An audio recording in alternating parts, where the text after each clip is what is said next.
Good morning and welcome to Financial Strategies with Scott Wardell. While various products may be discussed during the course of this program, please note that these discussions are intended only to educate you about financial topics. They are broad in scope and do not consider your individual personal financial situation. You should work with a qualified financial professional in collaboration with your attorney and tax advisor before implementing any financial decisions which will affect your personal financial situation. Thrivent financial representatives cannot provide legal or tax advice. Your local Thrivent representatives are Wayne Grunkley and Alan Sogstead, 215 Atlantic Avenue, Morris. Call 589-1731. And now, Financial Strategies with Scott Wardell.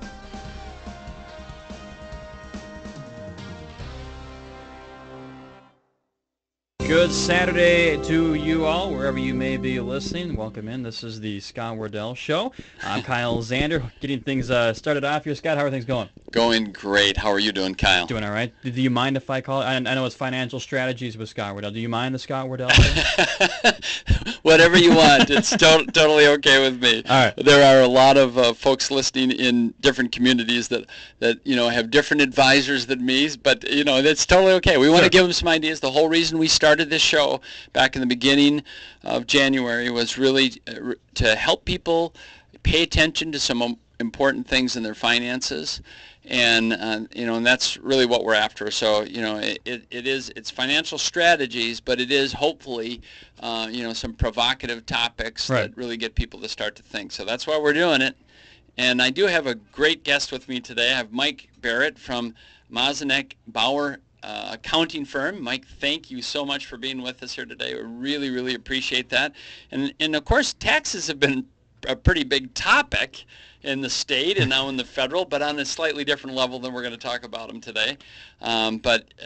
Today's show, because we talk so much about retirement on the show, we've got Mike to join us to talk about the special tax concerns that are associated with retirement. So, there's a lot of different phases in your accumulation, your investment life, but there's phases in your tax life as well, and some things that hit you a little bit differently while you're in retirement. So Mike is going to really help us understand taxes during our retirement today. But first, before we get into the hard topic, the technical topic, Mike, tell us a little bit about yourself, where you grew up, a little bit about the family. Oh, you bet. Well, thanks for having me, Scott. I grew up in West St. Paul, Minnesota, so I grew up in the Twin Cities, and went to the University of Minnesota. Originally tried to fight the urge to be a CPA. My father was a CPA. Yeah. Decided that wasn't going to be for me, all the long hours he was working. I fought it as hard as I could, went to engineering school for 2 years, and then... You couldn't get it out of your DNA, though, eventually switched over to accounting. So Right. So, I started then with Mazanek Bauer & Associates as an intern right out of school. Thinking that would last probably only 6 months, get some experience, and Sure. And go find another job. But here I am, 20 some years later. Wow. A partner at the firm, and really enjoying it. Oh, that's great. That's great. And a little bit about your family. Yeah, we have. I live in Savage, Minnesota, and have a wife and three kids that are keeping me busy. Just shuttling them to places keeps you busy. Yeah, pretty much. They're 6, 7, and 11, so we have a lot of activities going on. And I've been lucky enough to be able to coach my youngest, my son Ryan's baseball, hockey, and soccer teams. So yeah, that's so pretty that's really versatile. kept us busy. It's been a busy summer, let me tell you. That's awesome. And Mike's big hobby, by the way, is that he plays hockey himself. Gets up at 6 a.m. and twice a week. Yeah, we hit the ice at 6 in the morning, so we squeeze it in before work, and it's a and all year long. Yeah, all year we do that. It's a fun way to get a little exercise. Well, and the last couple of weeks, just the coolness of the ice must have been just to go there just for some air conditioning. I mean, seriously, there's probably a crowd at the door, non-hockey players. Let us in. There is. Yeah, yes. Absolutely. Well, good for you, Mike. And again, thanks for joining us here today.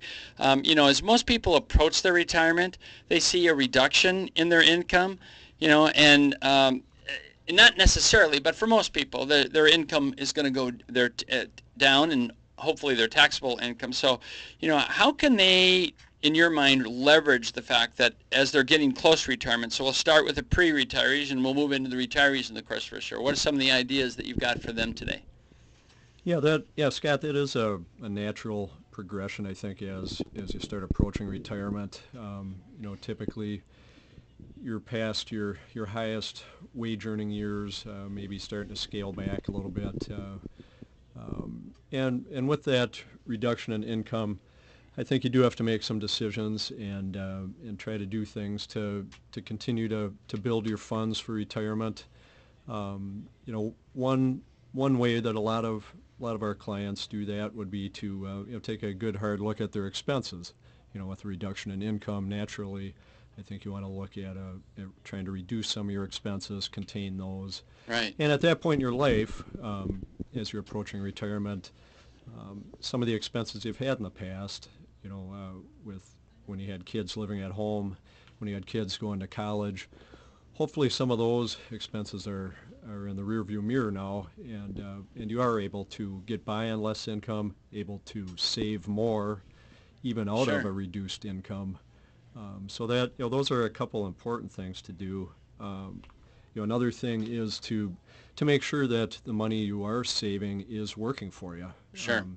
And that and that would be a combination of making sure you're getting a good enough rate of return, that you aren't investing perhaps too conservatively, but also making sure that your investments are protected, or you're not risking too much all of those funds you have saved for so many years for your retirement. Absolutely.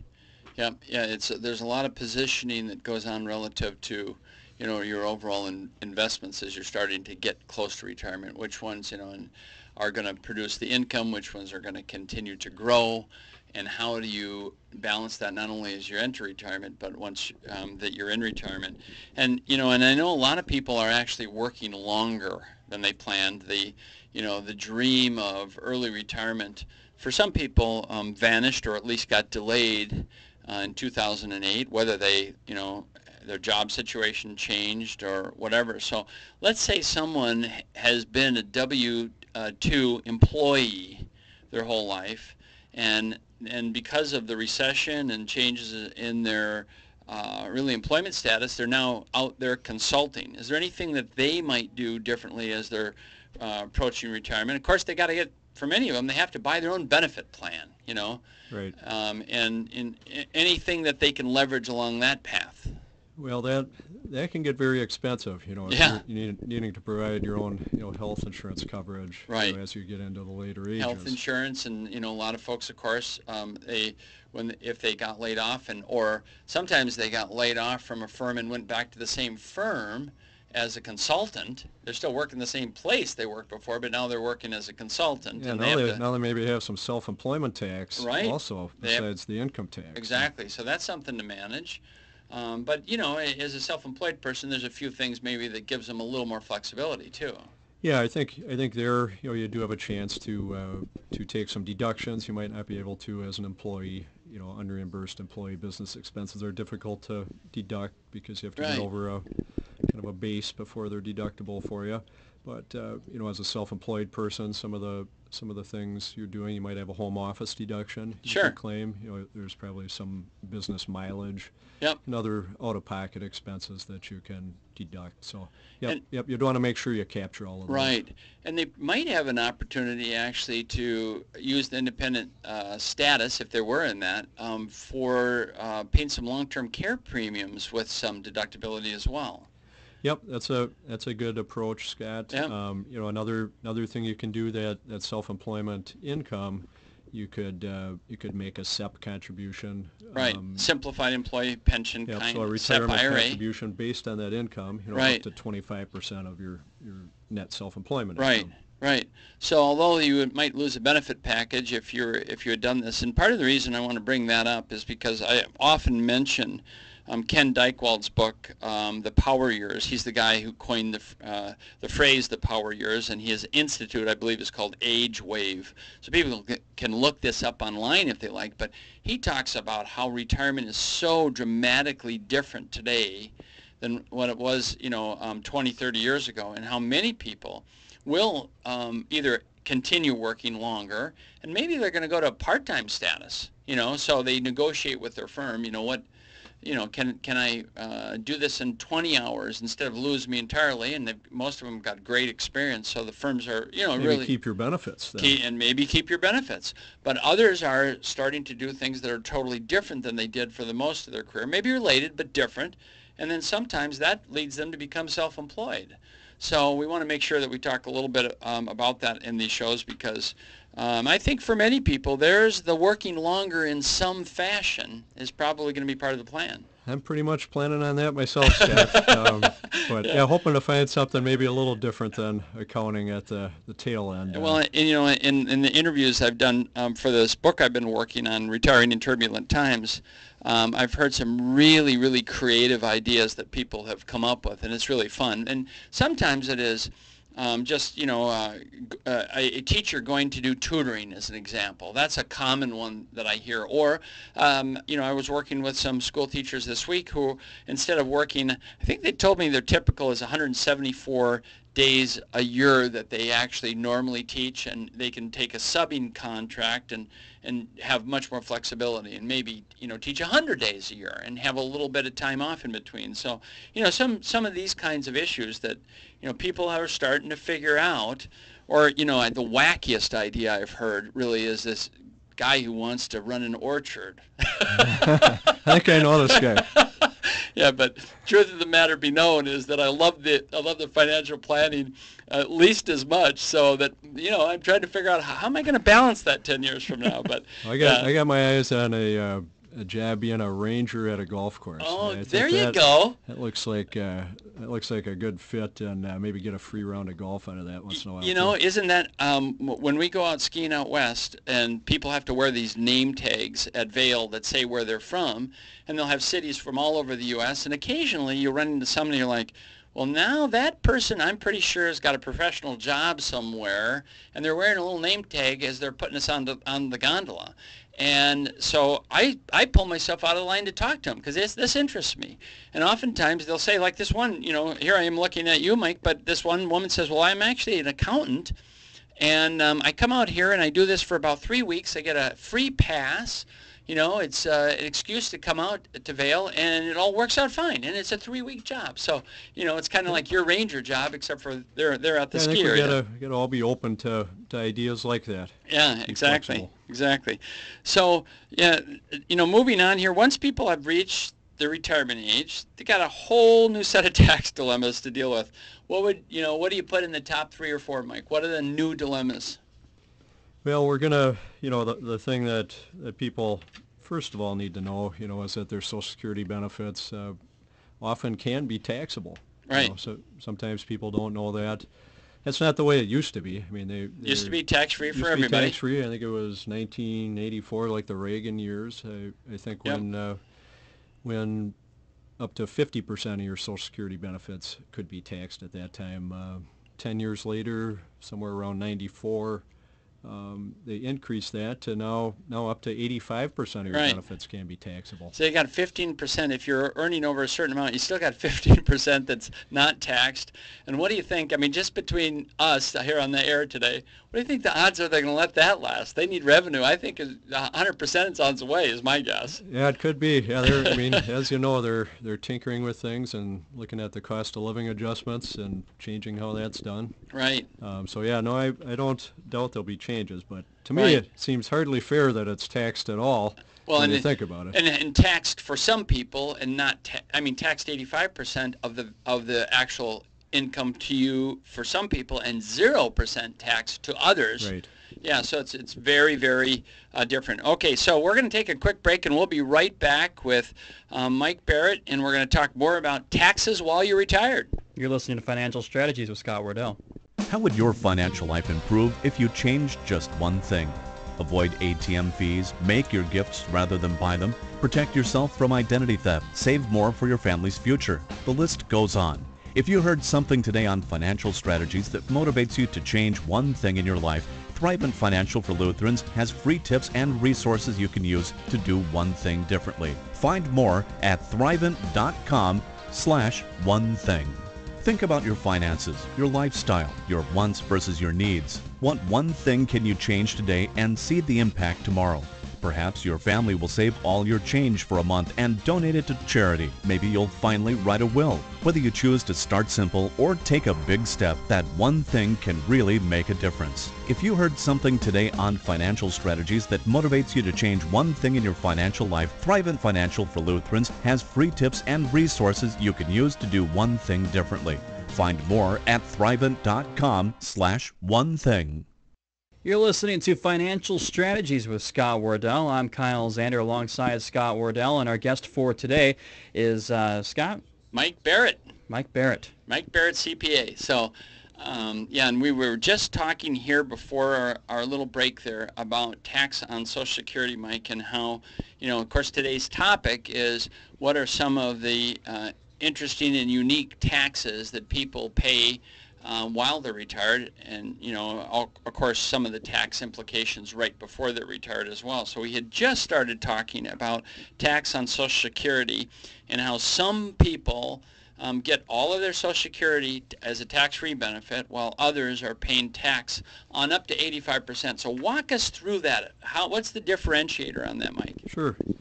Yeah. Kind of the basic thing is if you're pretty much just living on your Social Security benefits, you won't be paying any tax on those benefits. So if you're really relying solely on your Social Security benefits, have very little investment income, any other taxable retirement income. Yep. No job on the side, yep, basically. Then you're okay. Yep. You may, likely don't even have to file a tax return in that case. So that would be kind of your stereotypical, retired elderly person that's living on Social Security. Right. Now there's a formula that figures how much would be taxed, and how that formula works is you take your Social Security benefits and you take 50% of that. Yes.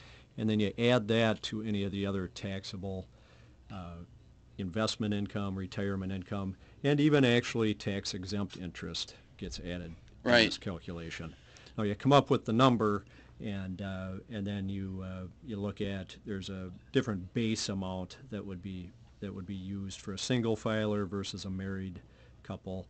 If that figure in that formula is over $25,000 for a single filer, then a portion of your benefits are going to be taxable. If it's over $32,000 for a married couple, then again, some of your Social Security benefits are going to be taxable.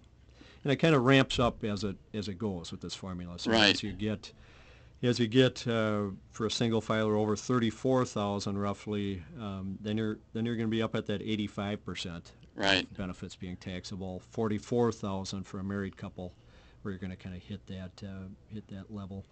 So if you have any questions on that, if you're saying, gosh, I don't know if I'm going to be paying tax on my Social Security, and it's very common in my practice. In fact, it almost happens at least once a week where when we're doing a financial plan for someone and they bring in their data, one of the things I ask retirees is, did you know that you're paying tax on your Social Security benefits? And over half the time they say, I have no idea. Well, of course, that's the fingers of that come into a lot of different things. So an example, you said a moment ago that the tax-exempt interest that they're getting from municipal bonds is used in that calculation. So I think it would be fair to say that tax-exempt interest from municipal bonds is not completely tax-exempt if you're retired and collecting Social Security benefits, unless you're over that threshold completely. So I have people that are substantially over the threshold, and then again, tax-exempt bonds start to make a lot more sense for them. Where in that middle ground, they're sort of deceived by the rules a bit, because they might not be getting the tax-exempt nature, because they're pushing, every tax-exempt dollar is potentially pushing as much as 85 cents, right, into a taxable spot. That's right. Yeah, it's the taxation of Social Security benefits, it makes it very challenging to do planning, tax planning for retired people. Often we'll be encouraging people to maybe take out some income to take advantage of the lower tax brackets in each year as opposed to maybe later paying tax at a higher tax bracket. Right. However, this wrinkle of the Social Security taxability can kind of Make that more throw difficult. that off. You have to kind of balance the savings of the or the reduction of the taxable amount of your benefits versus filling out that 10% tax bracket, that 15% tax bracket. So it's a balancing act, and we need to kind of look at it and make a judgment call. Right. Mike, is there a good way, would you say, to reduce tax on Social Security? Well, you can do some good planning for that ahead of time. It gets a little more difficult once you get into the years where you're required to take, required minimum distributions. You're kind of stuck with that amount of income. Also, if you have investments that have taxable income, or like Scott mentioned, tax-exempt interest, that's going to figure into the equation. But if you kind of do some planning ahead of time, maybe convert some of your taxable IRAs into Roth IRAs, Sure. for instance. That can be a way to reduce your future RMDs, and then you'll reduce the income that gets figured into that calculation. So yeah, I think there are some real smart ways to try to mitigate this a little bit. Right, right. And I think for some people in the right spot, that's a pretty important piece, because the less tax they pay on all of their earnings, the more they'll have for themselves. And let's face the facts, is for many people, this is a pretty tough going time for retirement income, especially the super conservative CD investors whose income, if they were getting 4% a couple of years ago and are getting like 1% right now because they haven't diversified, boy, they're really getting hit hard. So every extra dollar that comes to them is worth quite a bit right now. Scott, I know you use a concept called the tax triangle to help people understand how their investments might be taxed. Can you explain that a little bit? Absolutely. Well, we really think as we're looking at the tax perspective for our clients and members, that you can have your money in one of three buckets, or hopefully you've got money in a little bit in all three buckets. But the first is that arena that is taxed now. So I just mentioned CDs. If a CD is not an IRA CD in an IRA position, certificate of deposit I'm talking about now, or any other interest earning or dividend earning kind of investment. So maybe it's a bond fund. Those things and those dividends and that interest is taxed to you currently, which means that when you cash them in or you do something different with them, you're unlikely to get taxed again. So why did I say unlikely instead of you're sure not to get taxed again? Well, you could be in a bond or a bond fund getting dividends all the way along, and the bond fund could appreciate in value, and then you sell it and you got some capital gains tax to pay. So I want to make sure that I don't say it's absolute, but for the most part, that's the taxed now bucket. The second bucket that we look at is the tax later bucket. And let's face the facts is that for most people, for many people who are employed and they have a 401k or a pension plan, or they have money in IRAs, or they're school teachers or nurses and they have money in 403b types accounts, maybe they have a 457, all of these different things that they contribute to that give them a tax deduction today, or at least are using before tax dollars today, when they draw them out, are taxed to them at the time that they draw them out. So that's the big taxed later bucket.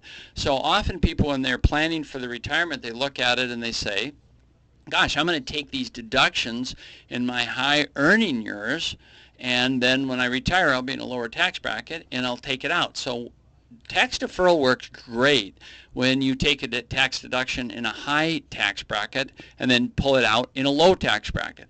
It actually works pretty well when you take it in a high tax bracket or medium tax bracket and take it out in the same tax bracket, because you got the free use of that money all the time.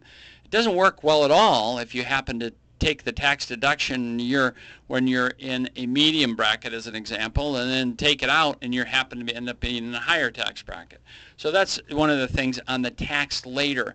The other thing is that the tax later doesn't work really well as a source for lump sum. So when people say to me, well, gosh, you know, if I'm retired and I need a new pickup truck, I'm going to come in and see you, and I'm going to take a withdrawal from my IRA, a lump sum withdrawal from my IRA, in order to pay for this pickup truck. Well, the idea is pretty good, but we always, want to caution them for those lump sum kinds of withdrawals, that if you bought a $26,000 pickup truck, you're probably going to have to take a $35,000 withdrawal, because you got to cover both the state and federal taxes on the withdrawal. So in essence, that pickup truck cost you the $35,000 you had to withdraw. So that's not always the best way to have the tax later. The third area I'm going to talk about is the tax never. And tax never is a category that many people, I think in my appointments just this last week, that there were, at least 5 or 6 couples that I met with that had zero in the tax never bucket. And that, so that's an area where whether or not it's going to go, and I say tax never, I'm talking income taxes today on this particular issue. So I'm not telling whether or not this is going to be taxed through the estate, but taxed for income tax purposes to either you or your heirs. You have things like Roth IRAs. Roth IRAs are a spectacular kind of tax-free accumulation, and then if it is used and left and taken out after 59 and a half, or a couple other exceptions I won't get into, that you don't have to pay tax on the withdrawal. Now, of course, you don't get the deduction when you put the money in, but you can let it accumulate absolutely tax-free. So that's number one. We mentioned tax-exempt bonds earlier. For most people in most situations, tax-exempt bonds you can get the dividends tax-free and not have to report them. The exception we talked about earlier is, of course, that it might be a little funky if you're collecting Social Security. It might actually bump some of your Social Security dollars into a taxable status. But tax-exempt bonds are the other, and the other is life insurance. And I say life insurance because most people understand that life insurance is a tax-free death benefit. And what that means is that if it gets paid out to your heirs, and your heir may be your spouse gets to get all of that gain from that policy tax-free. Now, so I have to qualify it a little bit, because if you've got life insurance and you take a withdrawal from the life insurance, from the cash value of that life insurance, that may or may not be taxable depending upon the kind of policy you've got and how it fits into IRS rules. There's something called a modified endowment plan. We might do a whole show on that. I'm not going to confuse people with that. But the death benefit, so if you're talking about, hey, part of my estate's going to go to my heirs anyway, then life insurance might be one of the 3 things that you consider to have it not taxed now and not taxed later. So those would be the 3 things that and then there are maybe a few other really kind of extraneous things, but those are the 3 main things that people look at when we look at how to get to tax never. So I'm just going to do a quick review on this, because the 3 categories I mentioned are tax now, interest and dividends, tax later, stuff like 401ks, and tax never, stuff like tax-exempt bonds, Roth IRAs, and life insurance. So, Mike, if I go back to you for a second, we're talking today about how people, while they are retired, can manage some of what I would call their new dilemmas for retirees in their tax situation. So what suggestions do you have for people who lose their itemization? This is a big deal because most people, at least they try to have their mortgage paid off, so they lose one of their biggest deductions. But on the same hand is that retirees tend to be some of the biggest charitable donors, so that often they don't really, they don't get the deduction often for some of their charitable contributions. So what do you advise for these people so that they can, really kind of make up for the ability that they've lost from itemizing their deductions? Yeah, we're seeing this more and more, Scott, as the standard deduction gets increased each year, and as we've seen things like mortgage rates drop, and as people get later in their lives are paying down mortgages, the deduction for mortgage interest is obviously a big portion of the itemized deductions. One thing they can do, if you don't have enough to itemize in one year, you may want to try to bunch up those deductions in one year and then not do it the next year. So for a simple example, would be making a large charitable contribution. Right. You may want to do that in one particular year, or the amount you had earmarked in 2 years. Just get it into 1 year, make one large contribution instead of 2 smaller ones. Okay, very cool. And we'll come back to that question after a quick break here. You're listening to Scott Wardell Show, or Financial Strategies with Scott Wardell. It depends on how we're going to go with it.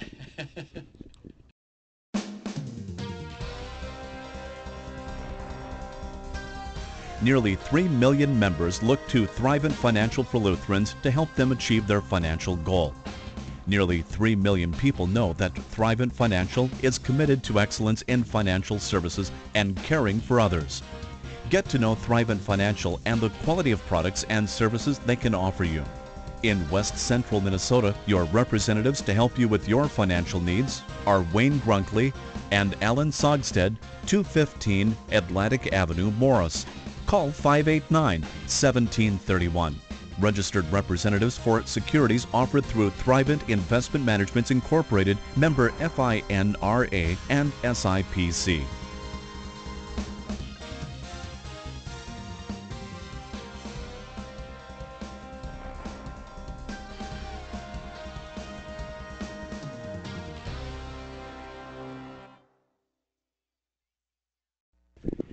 This is Financial Strategies with Scott Wardell. I'm Kyle Zander alongside Scott Wardell, and our guest for today, Mike Barris. Scott? Yeah, we really would like to talk a little bit about the free offer today. So we've given you the number that you need to call, and I've got Mike Barrett on with me today. We're talking about some tax strategies during retirement. And so one of the things, I hope people pick up the phone and call today, because we're going to give them a booklet on, actually there's 2 booklets. One is specifically on Roth IRAs. We were just talking about the tax-free accumulation and basically fitting into that tax never kind of bucket. And for most people, this is really, really a good option. And I got to tell you, just this last week, it happens every week in my office, but this last week I was talking to a couple about doing this, and their response was, well, I didn't think I could do that. Well, what we did is we cleared that up for them in terms of how they could go about, getting dollars into a Roth IRA, and so we want to send that booklet out today. It's a booklet that describes how Roth IRAs, and I'm going to enclose something else along today, and that is we have another booklet called Know When to Roll It, because many people, when they retire, they've got a 401k, they've got a 403b, and they most likely are going to want to roll that into an IRA. There are situations where they keep it in the 401k or they keep it in the other program, and sometimes that's the reasonable thing to do, but often they're going to roll it into an IRA. So this booklet called Know When to Roll It is really about giving them some guidance about what are the circumstances in which it would make sense for me to roll it, and when can I roll it. One of the things I would mention at this juncture is the fact that sometimes companies allow you to roll money while you are in service. So it isn't while you retire necessarily. You can do an in-service distribution or rollover. And here's why that sometimes makes sense for people.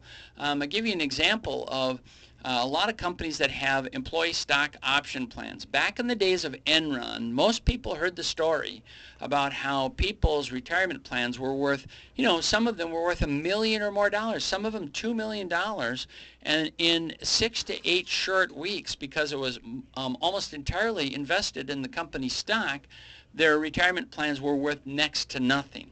So after that time, many companies made the decision you could do what's called an in-service distribution. And what that means is you can take money out of your 401k, your employee stock ownership plan, also known as an ESOP, roll it into an IRA to do what? To protect yourself. Well, how does that protect you? Well, when you have the majority of your money invested in one stock, even if it's a great, solid company, those great solid companies can hit some hard times, and all of a sudden that narrowness of that investment can hurt you. So many companies have allowed people to take that distribution and diversify for their own good. So know when to roll it. The other booklet that we're providing for people today, if they call that number, and we've given the number at the break, and if they're lost and say, I didn't get that number, here's another number that you can call. It is my number at my office, and we'll make sure you get the book. It is 952-400-0545. All you need to do is leave your name and your address so we know where to mail it to. And if you have questions, you can say and call me because I have a question as well. But otherwise, we'll just send that out in this next week for you. So I'm sorry for the long-winded explanation there, but right now we have Mike on with us. And the last thing before the break, we're talking about any suggestions that you might have to make up for some people's loss of being able to itemize. You know, there's a lot of folks that don't even know they can't itemize. When I review their taxes as we're doing their financial plan, I often look and say, do you realize you're taking the standard deduction? And they say, oh, no, I didn't realize because my accountant had me fill the whole thing out with all our contributions. Yeah, they probably took a lot of time filling out that workbook and listing all those itemized deductions, and a worthy exercise, yep, but they ended up with the standard deduction because it didn't make the grade. And often because, as you were mentioning before the break, because they've lost the itemization, either because their interest rate on their home dropped because of refinancing, yep, or because they paid the home off. Yep. Right? Yeah, that's such a big part of your itemized deductions. You know, the biggest items there are mortgage interest, real estate taxes, state income taxes, local taxes. Exactly. And then your charitable contributions. Those are your big ones. So if they don't add up to $11,600 for a married couple, then the standard deduction is going to be higher. Right. Exactly. And so you were giving us a couple of ideas here, Mike. Yeah. One idea we were talking about a little bit there was trying to maybe bunch up some of your itemized deductions. So one year you could itemize, the next year take the standard deduction. Sure. You know, that's one smart idea, especially if you are thinking of making sizable charitable contributions. Those are kind of the larger ones you can really control. That would be a smart way to do that. You know, another option, if you are looking at making sizable charitable contributions, you could just go ahead and stick with the standard deduction, which is just fine. Right. But you could contribute some money from your IRA directly to the charity. Yep, and that would make that a tax-free amount, and it would go directly to the charity. You don't have to worry about that being in your itemized deductions, whether you're getting a deduction or not for it, right, because you're making that a tax-free amount coming out of your IRA. Right, which in essence amounts to the same thing as a deduction because you've got the income coming in. You would ordinarily, if you brought that income in from your IRA, you'd have to pay tax on it. Then you'd have to find a way to deduct it back if you gave that same dollar amount away. It's even better, Scott, because it's above the line, because so many things in the tax law are based on your adjusted gross income. Right. This is going to reduce your adjusted gross income, where itemized deductions all happen after that. Okay, so if they have that ability, like you say, it's even better than a deduction that you can take that you're eligible for. That's right. Fantastic. So that's something, and that's been in effect now for maybe 3 or 4 years, hasn't it? Yep. It was one of the things that got extended here last December. I don't know if you remember, Scott, but this time last year we were all pretty uncertain about what the tax laws were going to end up being for 2011, 2012. We were pretty certain that tax rates were going to increase as the Bush tax cuts expired. Right. It really didn't look very hopeful that we would be in the environment that we are now. We're, at least from a CPA standpoint that's doing tax planning for a lot of people, I was very happy to see that these things did get extended for 2011 and 12. Right. Gives you some more opportunities to figure that out exactly. Yeah, so I think the other part you can do then is you can do some more planning to really control your situation. That is the one thing that retirees have an advantage over over people that are in their working years, you do have the ability to control your income by deciding when to take distributions, controlling your investments. When you're getting a paycheck and receiving your W-2, there are certain things you can do, as you know, Sure. Scott. Different pre-tax items you can take advantage of, elective deferrals for retirement plans. Right. But your hands are kind of tied. You're going to be taxed on everything after those items. Yep. As a retiree, you can plan out to some extent when you want to distribute amounts. You may decide to actually take some money out earlier than you would have needed it, just for tax purposes, to Right. take advantage of the low tax bracket we talked about on the first part of your income. Absolutely. So in the same way that you talked about taking some of your deductions and bunching them up, you can also take some of your income and either take it a little bit forward, fast forward it, or you can sometimes delay it. Of course, there's rules on required minimum distributions and when you take them, but there is some flexibility within that as well. Yep. You mentioned a client you were talking to today, I think it was. Yes. That they didn't realize they could get money into a Roth IRA. Right. How would they do that, Scott? Maybe you can just explain. Absolutely. Well, the thing in this particular situation is that they were very well versed in the contribution rules for IRAs, and here they are retired, and they're like, well, we don't have any earned income. How in the world could I put money into a Roth IRA? Well, in their case, exactly what you were talking about is they are within a low tax bracket, have space, and that space is up to the next tax bracket where they could take a certain dollar amount and convert it from their IRA. So they'd have to pay tax and 15% tax rate in their particular case, and convert it to the Roth IRA and then let it accumulate tax-free, and, as you know, might not be subject to any required minimum distributions. So Right. once we had it figured out for them that a huge part of their estate is going to go on to their heirs, and that being many of their investments, and we started to take a look at their heirs having to potentially pay tax on the IRA dollars, and in their case, the heirs, their children, are all in higher tax brackets than they're in, they started thinking about, whoa, I don't know if I want to leave my kids with that particular, tax burden. So it worked out, but they did not know that they were eligible for conversion, because people think about Roths in terms of contribution, but that conversion piece had really not come up. So that actually segues us, Mike, to talk a little bit about the estate tax, because when we talk about tax to heirs, people always think about estate tax. Well, it kind of makes sense, doesn't it? So let's talk a little bit about the income tax to the heirs. And regardless of whether they have a large estate or a small estate, there's some things that heirs will probably have to pay some income tax on. Walk us through that. Yep, that's true, Scott. Also at this time last year, no one knew how the estate tax laws were going to shake out. That was very difficult That's right. to do some planning, if you remember. Right, because we actually had a free year, remember. 2010, there were, in the federal level, there was no estate tax. So But then we weren't sure if they're going to maybe retroactively go back and try to tax you, or right. who knows? Well, I think the way the law read is that if they didn't pass anything new or any modification, it was going to go all the way back to the prior rule of $1 million and march its way back up again, and I potentially. think a 55% at tax a rate. very high tax rate. Well, that didn't happen. No, so fortunately that didn't. Now we're looking at a $5 million exemption amount, On the federal level. Yep, a 35% rate. Then you have, of course, different states have have their estate tax issues. In state of Minnesota, you can pass $1 million. So I know some people have heard just the federal rule is at $5 million, and they somehow have thought that the state is the same. Well, the state of Minnesota uncoupled themselves from the federal years and years ago, so they're still at $1 million. So over $1 million gets estate tax. And there's over 30 states out there that don't have a separate state estate tax. So, Right. That's another thing to think about. Maybe you want to die in a different state.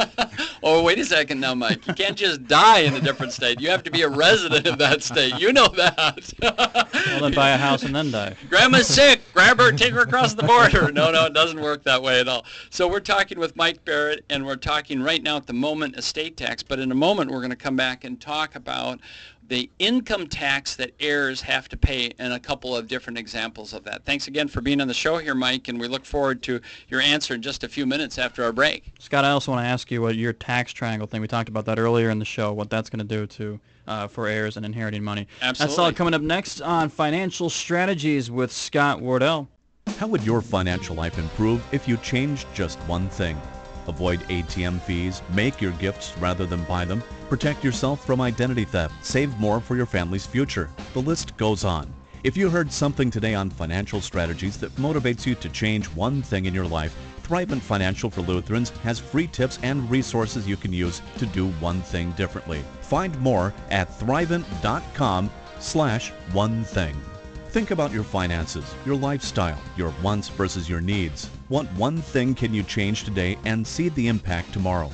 Perhaps your family will save all your change for a month and donate it to charity. Maybe you'll finally write a will. Whether you choose to start simple or take a big step, that one thing can really make a difference. If you heard something today on financial strategies that motivates you to change one thing in your financial life, Thrivent Financial for Lutherans has free tips and resources you can use to do one thing differently. Find more at thrivent.com/one thing. Financial Strategies with Scott Wardell you're listening to here. I'm Kyle Zander, and along with Scott Wardell and our guest for today, Mike Barris. Scott, tell us about that phone number again. Okay, for people that want today's free offer, which of course we're going to give them the Roth IRA booklet as well as another booklet called Know When to Roll It. Really a couple of very informative pieces. All you have to do, we're going to send it out to you absolutely free. Call this number, 952-400-0545. That's 952-400-0545, and just give us your name and your phone number, your name and your address, so that we can put that in the mail. We'll have it in the mail to you by Tuesday of this next week. And it's really good information, and it's really applicable to what we're talking about today. So I have Mike Barrett with me, and Mike, thanks again for joining us here. I really, really appreciate that. And we were talking about people doing their estate plans and getting so focused on the estate taxes that they forget about the income taxes that the heirs have to pay. So what are a couple of examples of where you might be an heir and you might have to actually pay income taxes on what you receive, regardless of the size of your estate? Right. Yeah, you're right, Scott. Yeah, people sometimes just think their estate is below the level where there's going to be any planning to be done to save their heirs tax. And while that might be true for the estate tax, yeah, there are certain things that someone can inherit that could have an income tax effect. You know, people, for the general rule is something you inherit is going to be tax-free. You know, an inheritance is tax-free, and people kind of hear that and right. They don't know that there are certain items that are taxable. The biggest one, and the one we see most commonly, are IRA accounts, retirement accounts, pensions, any of these things that are going to be inherited by an heir. That is something, as they take those dollars out, it's going to be subject to tax. Sure. To income tax. That there can be some planning involved there if that's a large concern of yours, to relieve your heirs of the income tax burden. That is a case where you might be able to do some things like Roth conversions, right? Intentionally drawing out some of those accounts and paying income tax yourself versus leaving it to your heirs. Now, anyone receiving an inheritance shouldn't be too picky about whether it's taxable or not. I would think you should be pretty grateful sure. and sure. thankful to receive anything. But yep. but often it's the people that are leaving this for their sons, daughters, grandchildren. They don't want them to be saddled with income tax or them to right. have to figure this out. And they may be people that are in a very high tax bracket, because of their salaries. Exactly. At that level.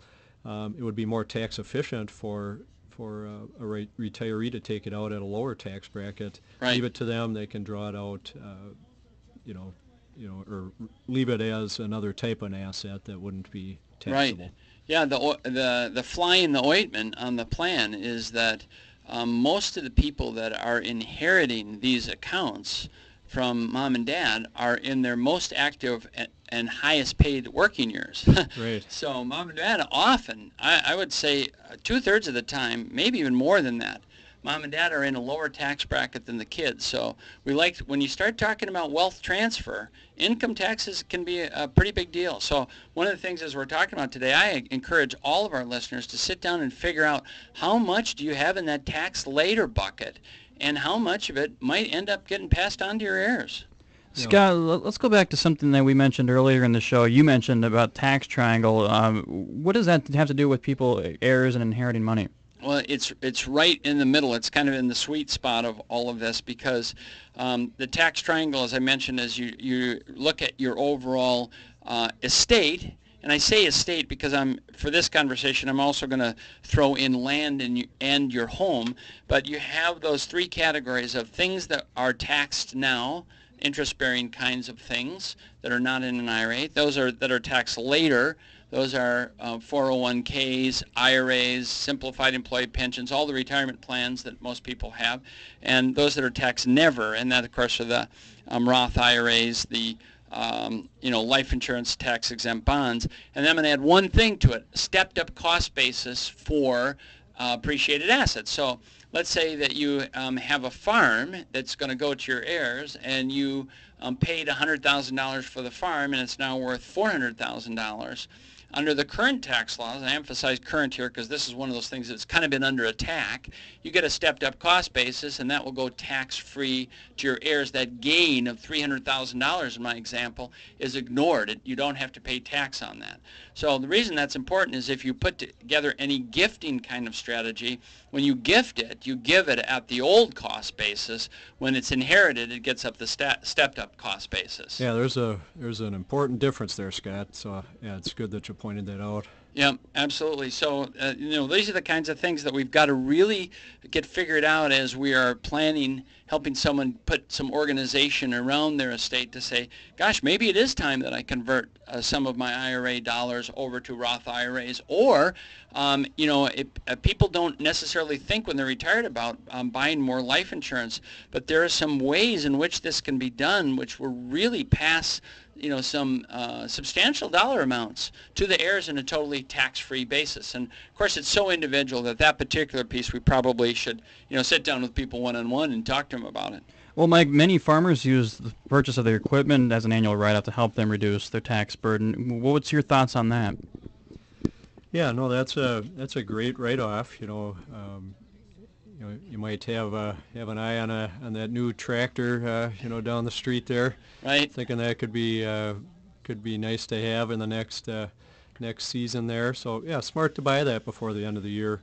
It's a good way to get a big write-off. If you need it anyway. If you need it. Right. Exactly. Yeah, I mean we do caution our clients. I mean make sure you're not buying things just for a tax deduction. That really doesn't work out well if you run through the math on that. If you're right. spending dollars on something you don't need. Well, and especially, these are depreciable assets. They don't, they're not intended to go up in value. Yep. So when people take those particular tax deductions, if they do it for year after year after year, and they do it in lieu of any retirement savings, they get to retirement and they say, now what? Now what am I supposed to do?